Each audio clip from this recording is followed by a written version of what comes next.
Hello and welcome back to another episode of Beyond the To-Do List. I'm your host, Eric Fisher, and this is the show where we talk to the people behind the productivity.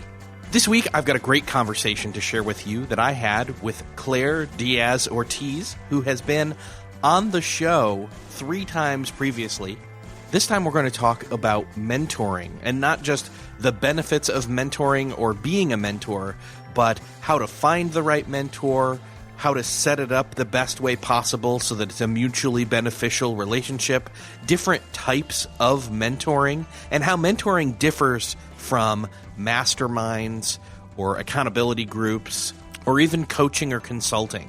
Claire is putting on a free Success Mentoring Summit, and all you need to do to go sign up is go to beyondthetodolist.com/success summit.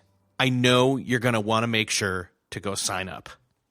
Before we get into that conversation, I want to let you know about Seth Godin's Alt MBA workshop. This is an intensive leadership and management workshop designed to bring together 2 groups of about 100 to 120 leaders and curate the right group of those people from different industries and areas of expertise so that you are in the mix with people that are at the top of their field who will support and strengthen each other. This workshop then splits you up into groups every week so that you're meeting with a bunch of different people that you would never otherwise have a chance to meet. You get and give feedback while working on your projects. And by working on 13 projects across the course of this month, you're constantly pushing yourself and creating work as proof instead of just passively learning. This is truly drinking from the fire hose instead of just soaking something in drip by drip. In essence, you're going to rewire your brain for better habits and practicing and working through and working out of those habits. The Alt MBA has over 1,000 alumni that were either from or have gone on to be part of Slack, Tesla, Kickstarter, Trello, Warby Parker, and much more. And there's no lectures or videos. It's all rolling up your sleeves, doing work with the others around you, and alumni all say they do it again in a heartbeat. The curriculum is entirely hands-on. 75% of the time, you're shipping. You're doing practical work on your projects to apply what you've learned. Alt MBA is now accepting applications for summer and fall sessions. To find out more, go to altmba.com. And if you feel like you need some special consideration, drop them an email at todo@altmba.com, and they'll send you extra details. Just let them know I sent you. That's todo@altmba.com, and they will send you details about how to get in and apply. This is not just consumptive learning. This is experiential learning, and it's experiencing it with other top-tier people. Send them an email at todo@altmba.com. That's todo@altmba.com. Now, enjoy this conversation with Claire Diaz-Ortiz. This week, it is my privilege to welcome back to the show for the 4th time, Claire Diaz-Ortiz. Claire, welcome back to the show. Thank you. Yeah, we were just discussing pre-recording. I was saying I'd been on 3 times. You were saying I'd been on 4 times. You were right. And I don't know if I've ever said this, but it was kind of cool. I was like, well, wow, this person's really excited about my show. And I clicked through to your Twitter bio and I was like, oh my gosh, she's like important or something. No, hardly. But I was excited. Man, Yes. I was super excited. It was like, what a great title for a podcast. First of all, I saw that. And then I said, oh my gosh, a whole podcast about productivity. And I don't know, maybe 5 years ago, there were fewer of them or something. I'm not sure. But at the time, I thought it was really I know for a fact there were fewer of them. There's still not that many if you really think about it in terms of how many ones that people actually listen to. Exactly. Also. So, but you were out there, and as soon as I noticed that you had written stuff about productivity, I said, oh, well, you got to come on the show. So you did. And then you came back again, and I think we talked about designing your day. And then I think again after that, either it was right before or right after. No, the second time was right before you had your first child. That's why I remember, because the first time was really cool because, like, oh, wow, this person like knows what they're talking about. Great. The second time was right before your daughter was born. And the third time was right before your twins were born. So that was why I remembered in hindsight. But this time you've birthed yet another book, and you've done it with someone who's written tons of books. Ken Blanchard? Geez, come on. And it's called 1 Minute Mentoring, and the subtitle, I think every book now is required to have a subtitle, right? I think so, yeah. Because it's like they kick you out. Anyway, 1 Minute Mentoring, how to find and work with a mentor and why you'll benefit from being one. And what's cool is you're not just doing a book about this, but you're also, in essence, having a whole summit about that. So let's talk about the summit real quick. And people have already heard probably the link to go sign up for that in the intro. Let's sell them on that real quick and then talk about this book. Yeah. So first, the book is coming out on May 2nd, and then we are hosting the Success Mentor Summit from May 9th to May 17th. The concept is really, do you want a mentor for your own success? I think a lot of people would say yes to that. Raise your hand and say yes, right? And so if you do want a mentor to help you think about what success is and what success isn't and how to build a sustainable path towards it, then this is a free online summit.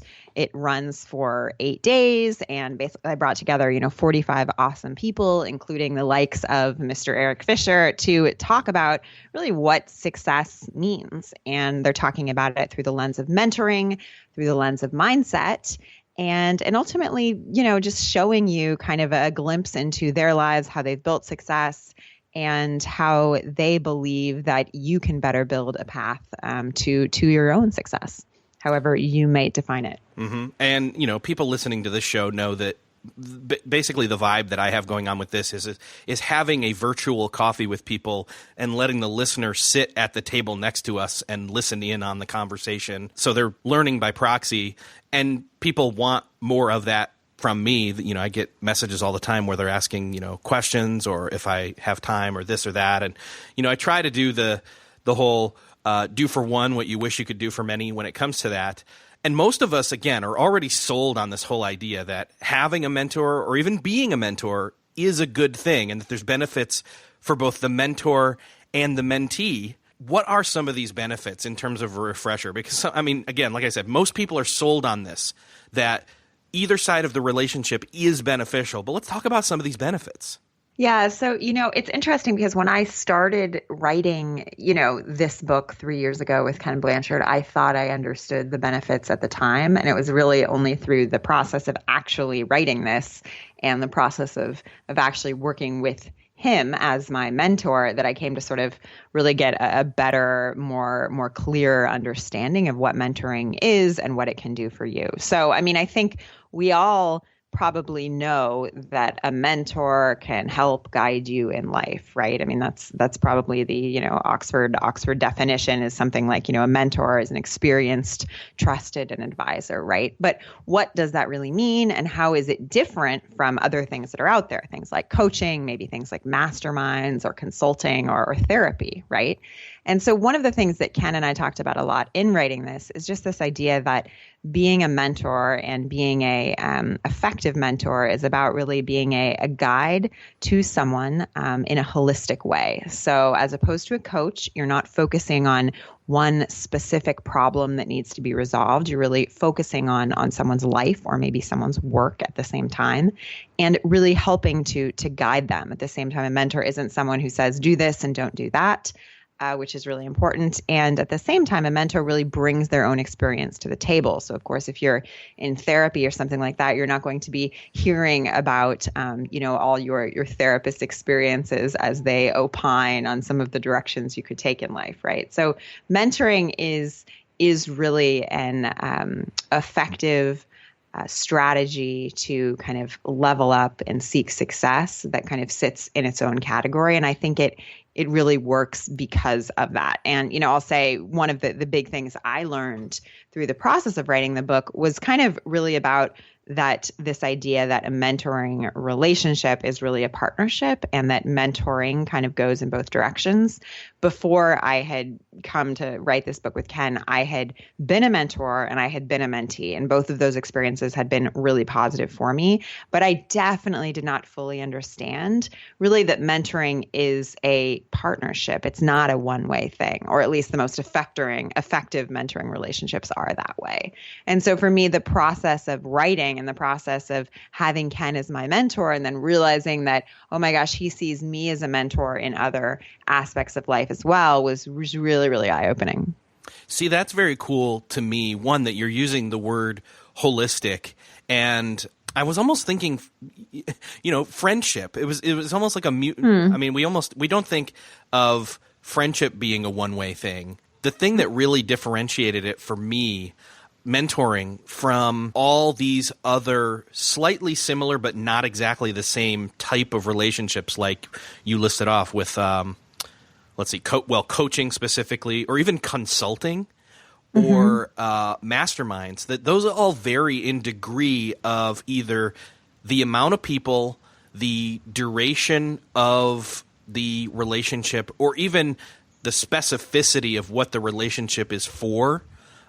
When it comes to, skills, or honing in on like a specific amount of performance. That's, coaching is having somebody coach you, and coaching is very much one way. It's not both ways. I don't think, a coach may get something out of the relationship, but it's more a one-way arrow in terms of that relationship. And consulting is obviously one way, and it's paid. So that one's, sure. And money entering, it always changes relationships, obviously. But I love the fact that you're saying the word holistic, because it really is that all of life. It's not just career. It's not just relationships. It's purpose, and the phrase that everybody uses, which is work-life balance, and all of that wrapped up in one. And again, it's that mutually beneficial. It's both helpful for the mentor and the mentee. And I love the way that you illustrate that in the book, which, when I started reading it, because it was a really cool, quick, short read of business fiction. Yeah, I mean, I think it's funny to me. I'd never written essentially a business book as a story, right? I'd read Ken's books for a long time, and they had really impacted me. But when we sort of came to the table and said, okay, how are we going to teach people about mentoring? I was very convicted early on that, what he has done in the past has worked to reach a lot of people, and to reach people in a powerful way, but also a simple way, right? So I think kind of this idea behind 1 minute mentoring, and what does that whole 1 minute thing mean in front of the word mentoring, is really this idea that success doesn't have to be as complicated as you think it is. It's not always just about the hustle and the grind, and that you can get great insights without having to do too much work, or in this case, too much reading. So again, I went into the book with this idea that, I know what mentoring is. And I think what was surprising to me was to gain so much clarity on what it really is. And that even out of, even differentiating mentoring from coaching and masterminds, et cetera, that even in the word mentoring, or even in the specific category of mentoring itself, there were different types of mentoring relationships. Absolutely. And that's one of the things that we talked about a lot sort of in crafting this book, was this idea of, okay, what type of mentoring relationship do we want to show through this story? But then also, what type of mentoring relationships do we want to sort of call out and identify as other potential great ways for people to engage in mentoring? So in this story, I think you would most effectively say that it's really a cross-generational mentoring relationship, and that's really the mentoring relationship that I have with Ken, right? We come from different generations, and yet we are each teaching each other in different ways, right? A few sort of different types of mentoring relationships, just to throw them out there. You've got one that is increasingly more common in organizations that are creating mentoring programs, these new hire mentoring partnerships, right? So you're you're new to a company or maybe even to an industry, and you come in and you are partnered with someone who has been there before. Maybe they are, reaching retirement, or maybe, they've got 10 solid years under their belt or whatever it may be. And they sort of help you and guide you into understanding the new company and the new industry. Another pretty common one, I guess I would say, at least in our sort of understanding of mentoring, is this idea of adult to adolescent. And in the book, we talk about the Boys and Girls Club. It plays a role in the story. And I think that's a pretty typical mentoring model that people have in their minds. This idea that, an adolescent can be paired with an adult who wants to help them to, succeed and study and, think about what they want to be when they grow up. So that's another sort of type of mentoring relationship that is common and successful. This whole idea of generational mentoring, when I heard that, I thought to myself, the differences in generations between, like, say, millennials or Generation X or baby boomers or even the greatest generation, and all of, and specifically because my mind is always on this, is the difference between those generations growing up with or without, or to what degree, I guess I should say, they've had technology in their lives at how early an age. And I thought to myself, man, it would be really cool to have kind of a mutually beneficial mentoring with an older person where, since I'm somewhat tech savvy, I could talk to them about that and help them learn some of the benefits and avoid some of the pitfalls of technology. Meanwhile, glean from them things that I could learn from them in terms of, like, maybe, I don't know, I'd have to come up with stuff. But you see what I'm saying? I thought that's really cool. Like, my eyes even being opened to that after reading the book were pretty surprising to me. Yeah, and I would say, I mean, first of all, that's awesome that your eyes were open to that. And I would also sort of go a step further and say, I think one of the things that I hope that this book really conveys is that not only should your eyes be open to, oh, wow, I can be a mentor. I don't have to be some total expert in every field of life in order to be a mentor, right? I can be a mentor in a specific area. But more than that, just the idea that, and also by being a mentor, you're going to also gain from it as well, right? Because I think that is important. Ultimately, people want to feel fulfilled in partnerships, and I think that mentoring can do that. I think most people, they understand the benefits, that there's benefits both ways. So let's start from one side of things in terms of someone who realizes, you know what, I could probably use a mentor. How would you suggest they go about trying to find one?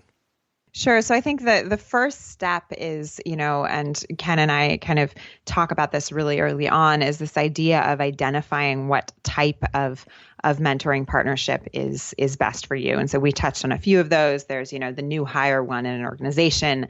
There's maybe the cross-generational one, which is the one Ken and I have. There's the adult to adolescent one, which you see in, Big Brothers, Big Sisters, or Boys and Girls Clubs.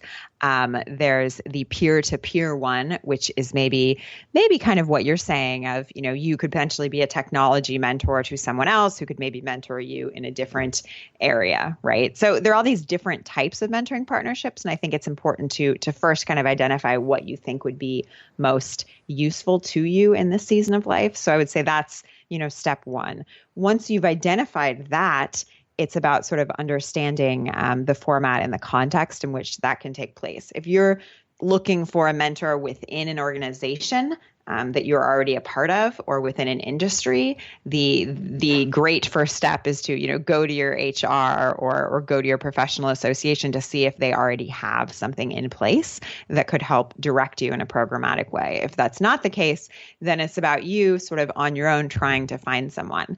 And I'm a big believer of the idea that as soon as you kind of open yourself up to the idea of being a mentor or being a mentee, the teacher will the teacher or the student, I should say, will kind of appear. And so I do think that once you kind of express to yourself that you've got this openness to enter into a mentoring partnership, you're going to see potentials around you. And, it shouldn't be that you ask everyone around you to be your mentor or your mentee, but you should go through a process of, trying to identify a few people and then going out and asking them. And we talk about in the book how we think it's really important in doing so that you think of the kind of the difference of essence and form. It's this idea that, Ken is a big believer of, that you should put essence before form. So, trying to make sure that you can understand the essence of what a relationship with someone might be like. And if you have, shared values and you feel like you have rapport and you feel comfortable talking to them, all that stuff is a lot more important, or at least the most important stuff in the beginning. And only then, if that is in place, can you then move on to form. And form is about, identifying, okay, the structure of how this relationship is going to look, how often we're going to meet, how we're going to communicate, what we're going to talk about, what boundaries we're going to put in place, all those types of things come after. But first is that idea of essence and making sure that the relationship is one that you think seems like it will work for you. Yeah. So essence, in other words, is what we are looking for in that mentor, as well as what we have to offer that mentor as a mentee, or vice versa. And the form is kind of the frequency and mode of communication, as well as, boundaries or goals, et cetera. Kind of. Right. So with the form, in the book, so the book is a story, and then sort of the second half of the book is a sort of more nonfiction prescription for how to go about finding a mentor and making a successful mentoring relationship work. And in that, we go through kind of a 6-step process, a 6-step sort of formula for helping you do that. And, it's just an acronym, mentor, MENTOR. And so, the first step, M, is about mission. So you want to come up with a mission statement with your mentor or mentee, just to make sure you guys are on the same page. You have a sense of where you're both headed. The next step, E, is about engagement. So figuring out how you're going to engage and making a commitment to engaging, whatever regularity you want with your mentoring meetings or, mentoring chats, whatever you want to call them, make sure that you stick to that. We're going to meet once a month. We're going to talk on Skype every 3 weeks, whatever it may be, make it something regular.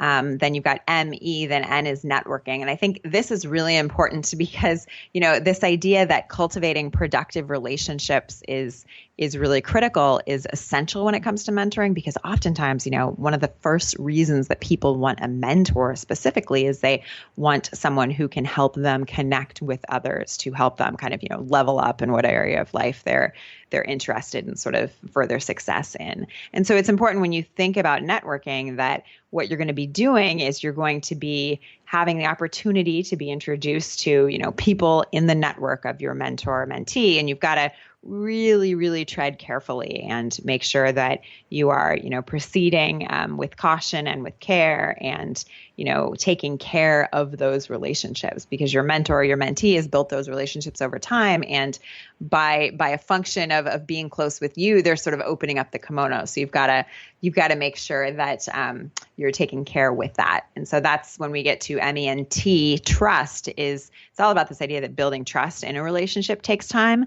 In 1 Minute Mentoring, we share a story where we think this idea of sort of opening up your network can sometimes happen too soon in a mentoring relationship, right? You can get a little too close too fast, and there can sometimes be not so great results to that. So building up trust is something that needs to happen, and it probably needs to happen over time.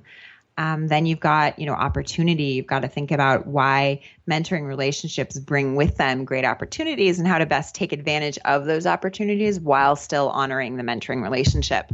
And then finally, sort of the 6th step in our kind of mentor formula is this idea of review and renewal. So in your mentoring partnership, you've got to make sure that you take the time to review and make sure you're on the same page, and make sure that things are proceeding, that, it's either time for you to sort of put the mentoring partnership on the back burner, or it's time to, renew and keep going forward. So that's sort of the 6-step process we take folks through in the book. And I think it's a good structure for thinking about how mentoring can best impact your life. So can I share that when I first read that we should be creating a mission statement for a mentoring relationship, I thought to myself, oh gosh, some people are going to have a problem with that, because why would I want to write a mission statement about a relationship? I know. Well, I'm a pretty intentional gal, so I think for me, I really love the idea of doing that more in life. I'm such a fan of, when you see on Instagram, there are people who have like mission statements for their families, or they have those, powerful words for their families, and they have them like on cool posters in their kitchen. And I'm always like, oh man, Jose, we need to do that. So I'm a total fan of this idea of mission statements, but I understand, and I've heard that sometimes folks can feel kind of overwhelmed and kind of nervous about what that means. But, honestly, it's not hard, it's not scary, and it's not too formal, but it is just about making sure that you both have kind of a similar goal in mind for the mentoring partnership. And I think just to give kind of an example of sort of the downsides of not doing that, I've talked to lots of folks who've had mentors over the years, and I think one of the things I've seen again and again is that sometimes people as mentees especially aren't able to really achieve everything they want or gain everything they'd hoped out of a mentoring relationship, because sometimes the mentor doesn't even really understand that they are mentoring the other person, right? Because mentoring in reality can happen in all kinds of different ways. You can read a book and, feel that you are getting mentoring through the page, right? You can have, you can be listening to someone on stage give a speech, and you can feel like, wow, I'm really feeling mentored by that message. But ultimately, the type of mentoring that I think that can be most effective long term is this real mentoring partnership. And to do that, the mentor really has to be on board. And so I think making sure that you come up with, a simple mission statement is a great first step in assuring that you both are really committing to something. Well, I think you hit it on the head there with the word partnership, because when I thought about what other kind of relationships do we have kind of an official written or at least verbal statement of, the purpose of the relationship, I immediately went to, membership in certain groups, or specifically when you think about it, what are some of the most important relationships we have, like having vows for a marriage, you know what I mean? It just makes sense that, in other words, both people know why you're meeting and what the purpose is and what the nature of the relationship is, and that you're stating it, out loud and to each other so that you can move forward. Absolutely. Absolutely. And I think making that statement is really important. And it's something that's really, really easy not to do. And it's only sort of after the fact that you realize, wow, how much more could I have gotten out of, that mentoring relationship? In the case of mentoring, had I identified what our goals and what our sort of plan was. I know that it's going to be different for each mentoring relationship, but what kind of guidelines would you give in terms of people thinking, oh my gosh, is it going to take up all my time? And, how frequently or how often and in what ways, with what modes of communication, with like text or phone or email, meeting in person? Like, what kind of guidelines would you say in terms of starting off, but then also maintaining a healthy mentoring relationship throughout the duration? So I think the big thing is regularity of communication. And I do think that this can really be different for different people. But, for me, I think starting out thinking about communicating once every week or once every 2 weeks is a great idea. And by communicating, I don't necessarily mean just like a simple text, but I mean having some type of conversation, whether that's virtual or in person, to really get into, the nitty gritty of what you're there to be a mentor or mentee to the other about. Does that make sense? Because it's really in the beginning of a relationship that you kind of set the stage for everything that's going to come later. And it's in the beginning that you need to really get to know each other as much as possible within the boundaries of a mentoring partnership. So I would say regularity is really important. And I think in terms of modes of communication, I do think that is really particular to different people. And so you've got to see what really works best for you. I think this comes back to sort of this generational thing that you mentioned earlier. If you're a millennial or if you're a boomer or whatever it may be, Ken has this funny story that Ken's really big on phone calls, right? He loves just calling people out of the blue and expecting people to pick up. And his wife said to him, one time, Ken, has it ever occurred to you that sometimes people just don't want to talk to you on the phone? And he's like, no, honestly, no. And I find it hysterical because I'm not a phone person. I'm a texter. I'm an emailer. And so I think having some of those conversations up front can help you to feel better connected and better engaged as time moves forward. And to definitely maybe keep it in mind, for example, with Ken's wife saying to him, have you thought about this? That he would then start to consider that and be accommodating. Right. Absolutely. And I mean, you've both got to be accommodating. You've both got to understand that different people have different personality types, and this is the way that X person can best communicate. But over time, sort of being accommodating to one another and thinking about the ways that you can cater to one another while still honoring your own essence is really important.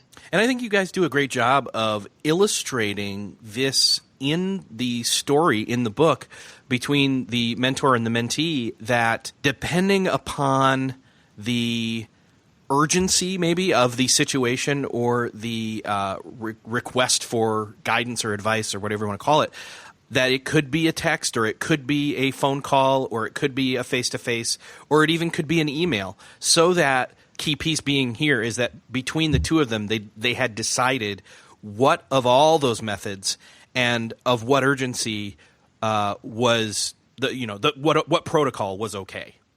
Absolutely. Absolutely. I hadn't even thought about that before I was reading that in the story, and I just realized, wow, that's really cool. A lot of people don't even have that type of communication rubric thought out just for day-to-day life, let alone business or, networking relationships. So I really like that. Again, going back to what we were originally talking about when it comes to why we do this, there's going to be advice and guidance given, and what are some of the ways that we can best ask for that advice as well as receive that advice and apply it? Well, I think, when you are hopefully, if you're thinking that you want to mentor, particularly if you're thinking if you want a mentor, but also if you're thinking you want to, you want a mentee, you probably are more open to receiving advice than maybe sort of, the average Joe or the average Claire or the average Eric walking down the street. That being said, I do think it's important when you enter into a mentoring partnership that you really realize that, hey, you're not always going to hear stuff you love. It's your job here in the process of learning and growing to try to open your mind and be accepting of what you hear. And that doesn't mean you have to do everything your mentor suggests by any means. But, it does mean that, you're here to learn. So try to think about things you haven't thought about before and try to change the way you think about certain ideas. And that's where you'll see kind of the most impact. I think one of the things you guys really show in a cool way is the place for introspection when it comes to receiving and even giving the engagement back and forth when it comes to mentoring relationships. Because when I was reading that and the two instances where the mentor and the mentee have both realized something about the advice given or not given, and then they have to internalize it and sit with it and even take some time to really be introspective about it. I really did think about your book, Design Your Day, as well as the Present Principle and the role that those play in this whole mentoring relationship. Because if you're going to really get something out of getting or giving in a mentoring relationship, you're really going to have to be willing to sit with some stuff and internalize it and dig it, or well, not dig it, but dig into it a bit more inside yourself. I absolutely agree with that. And I think that luckily, as I say, a lot of people who are looking for a mentor or a mentee are probably more open to doing that work. But even so, you've got to be aware that, it is some work and it is some effort. Yeah. It can be some soul searching. Especially if the mentor does know you and in conversation with you and says some things that maybe, well, have you thought about this? And you're like, well, but you sit with it and you think this person, you chose them as a mentor for a reason. They have earned your trust and they are trusting you. They're giving you guidance, and it's worth your time and their time for that matter to consider it what it is they're saying and to really see if that can have an impact against who you are and who you want to be, because obviously that's part of why you're meeting with them anyway. So Absolutely. Absolutely. Yeah. So what are some of the other ways, maybe dipping our feet in on being more open to being mentored as well as mentoring? If somebody, I'm not so, maybe I've done it in the past, but I haven't done it in a long time. I just don't know if it's right for me in this season. How do we get people to maybe have a quick win with a mentoring, a very, very short-term mentoring opportunity, Yeah, I mean, I think that, Ken talks about this idea of mentoring moments. And I think this is something that has really kind of impacted me in the way I think about mentoring. As I mentioned earlier, mentoring can happen in different ways. Mentoring can happen in a book or you watching a video. These are all sort of small mentoring moments and things that can teach you things. Many of us have, people we sit next to on planes that provide us some small piece of insight that changes the way we think about something. So mentoring can happen in all different ways. And this book provides sort of a framework for how the most successful, we believe, mentoring partnership can take place, right? But that type of partnership is a more long-term partnership. If you're looking to just get a sense of what mentoring can do for you, I would say, think of the number one topic or one or two topics in your head right now that you're really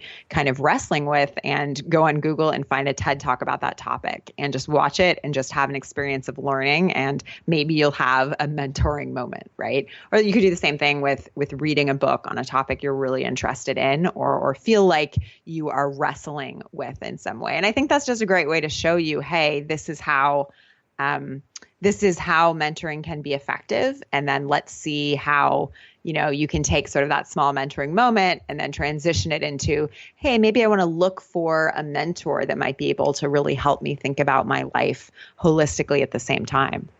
Well, and two other instances I can think of that I think would really help people, and this is so obvious to me, is one, podcasts like this one, as well as your summit that's coming up, where there's, 45 plus speakers or so, all talking about mentoring and success and much more than that. I think that makes a lot of sense. I mean, this whole mentoring by proxy in a weird way, I don't know if that's really a term, but I think that's the world we live in these days. And I do think that's what makes it so special or more poignant, I guess, when people can meet face to face or have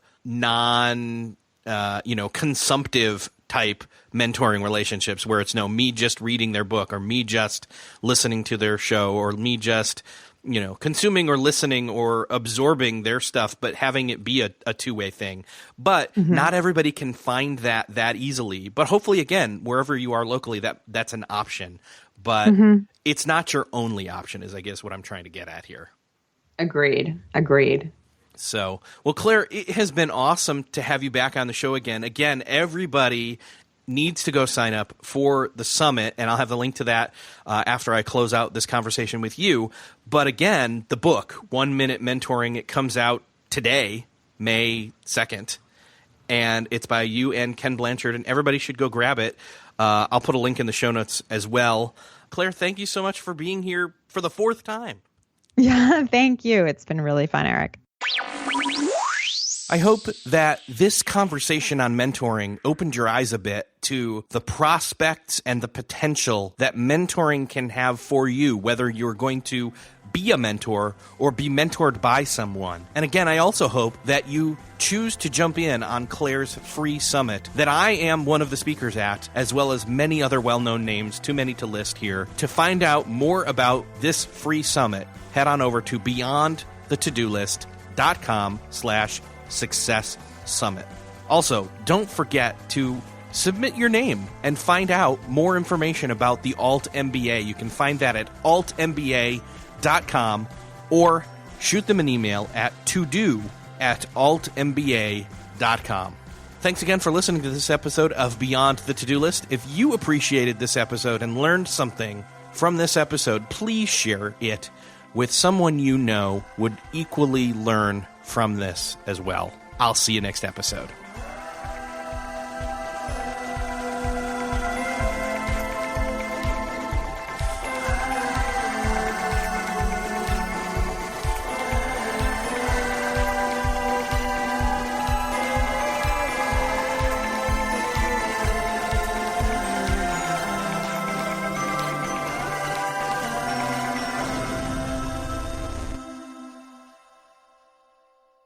Beyond the To-Do List is a proud member of the Noodle Mix Network. Find more of our award-winning and award-nominated podcasts to make you think, laugh, and succeed at noodle.mx.